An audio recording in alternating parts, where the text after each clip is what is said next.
Yo chat, perform regime change war and make no mistakes. Yeah, so apparently we're using AI for war now. And not in a movie way, okay? This ain't iPic. In a very real, very ethically questionable way. According to reporting from the Wall Street Journal, US military operations involved Anthropic's Claude for intelligence analysis, target modeling, and battle simulations. Anthropic's CEO acknowledged defense-related use cases, and even Trump commented on it. It's like, bro, they're literally using AI to do strikes now, and these motherfuckers are over there like, hey, I think we gotta complete the strike before our tokens expire. Dude, that's not a minor update. That's a line being crossed, because it means the same class of AI tools we use for coding, writing, and research is now embedded inside military workflows. For years, AI felt like productivity software. It was about writing faster, coding faster, summarizing better, but now,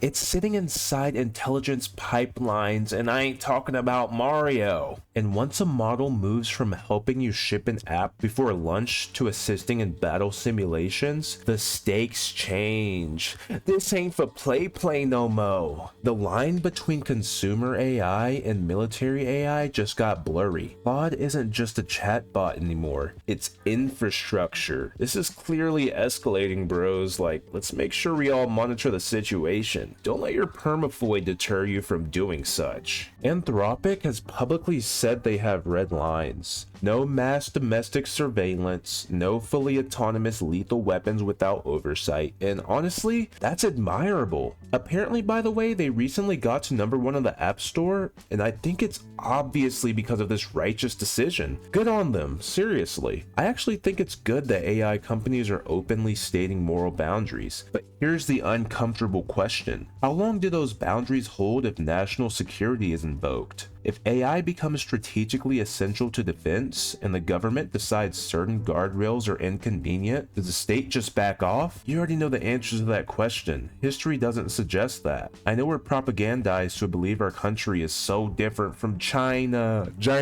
and Russia, but anyone who's done more than read a headline knows that's a load of bullshit. Governments reinterpret rules all the time in the name of security, and this technology is too powerful, too economically integrated, and too militarily relevant for that tension to stay theoretical. Now let's think about the infrastructure side. Models like Claude run on cloud systems that also power startups, banks, governments, and militaries. If a model used in consumer apps is also used in defense simulations, the clean separation between civilian tech and military tech starts to dissolve. That's new. We're not talking about a defense contractor building something in the classified lab. We're talking about a commercial AI model being integrated into national strategy. And you know, reports are still coming out. I'm not a breaking news channel, but I'm sure if you do a little bit of research, you could see that apparently there's reports of maybe data centers being attacked. I have a feeling we're going to start seeing more of that. Just caveat though, it's not confirmed, it's all alleged. It's kind of crazy because the government has its own high-powered clankers, bro. It's like some Neon Genesis Evangelion shit. And dude,